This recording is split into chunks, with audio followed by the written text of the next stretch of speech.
आज की short analysis में हम डिस्कस करेंगे सिप्ला लिमिटेड स्टॉक के ऊपर। और दोस्तों ये एक तरह का रेड अलर्ट एनालिसिस है। अगर किसी को ये स्टॉक के अंदर फ्रेश पोजीशन बनाना हो तो वो अपने एडवाइज़र को पूछकर वेट कर सकता है, बिकॉज दोस्तों ये स्टॉक के अंदर मल्टीपल नेगेटिव फैक्टर्स एक साथ ब्रेकडाउन होने की तैयारी में है, जिसके तहत ये स्टॉक करंट लेवल से डीप डाउनसाइड करेक्शन दे सकता है।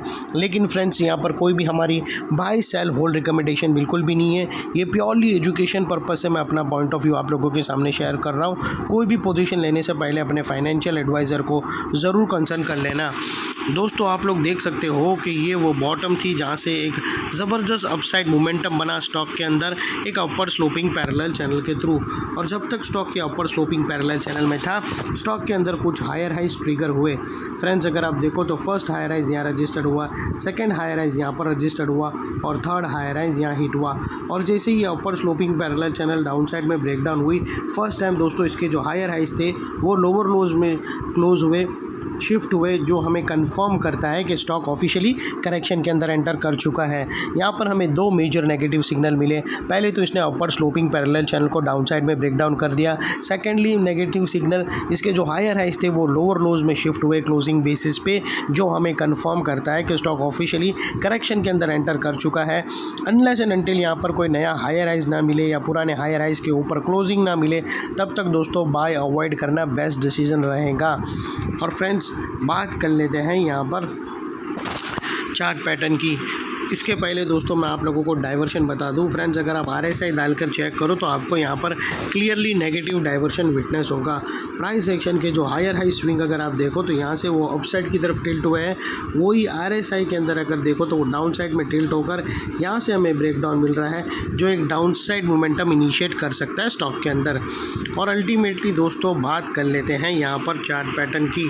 तो फ्रेंड्स अगर आप देखो तो यहाँ पर हमें क्लियरली दोस्तों एक rounding bottom rounding top pattern यहाँ से ब्रेकडाउन होती हुई विटनेस होती है।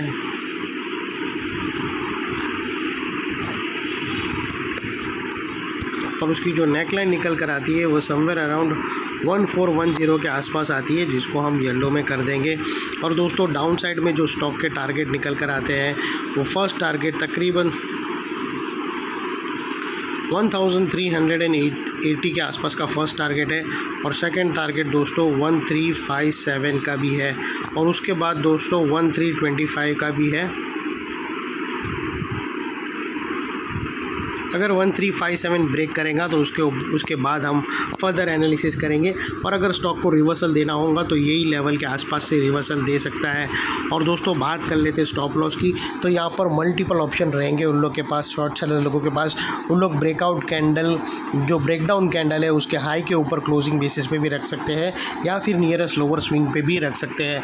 लेकिन दोस्तों अगर बात करो कौन से लेवल पे जिसके ऊपर अगर क्लोजिंग मिलने पे ये स्टॉक का ट्रेंड चेंज हो सकता है, वो है दोस्तों ये हायर स्विंग। यहाँ पर एक ही हायर स्विंग बना है, जिसके दोस्तों चांसेस बहुत ही रेयर है। ये स्टॉप लॉस की बात नहीं कर रहा हूँ, ये ट्रेंड चेंज की है। स्टॉप लॉस दोस्तों शॉर्ट सेलर लोगों की ये कैंडल भी हो सकती है, या फिर यहाँ पर भी रह सकता है। ये जो फर्स्ट ब्रेकडाउन कैंडल है उसका जो टॉप है उसके पास भी एक इम्पॉर्टेंट रेजिस्टेंस है। तो अगर ये रेजिस्टेंस के ऊपर अगर क्लोजिंग मिलती है तो शॉर्ट सेलर लोगों के स्टॉप लॉस भी ट्रिगर होंगे और एक बाउंस देखने मिल सकता है।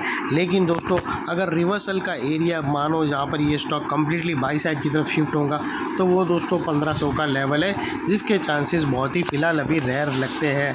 और फाइनली दोस्तों नेकलाइन के पास का ये एरिया बहुत ही इम्पॉर्टेंट रेजिस्टेंस बनकर ट्रिगर बन चुका है, बिकॉज दोस्तों मल्टीपल नेगेटिव फैक्टर्स हमें यहाँ पर ही एक्शन में आते हुए मिले। यही एरिया पे दोस्तों हमने अपर स्लोपिंग पैरेलल चैनल को डाउन साइड में ब्रेकडाउन होता हुआ देखा, हायर हाइज लोअर लोज में शिफ्ट होते हुए मिले। यहाँ पर ही नेगेटिव क्लियर डाइवर्शन मिला प्राइस एक्शन और RSI के थ्रू, और यहाँ पर ही दोस्तों राउंडिंग टॉप पैटर्न भी ब्रेकडाउन होते हुए मिले।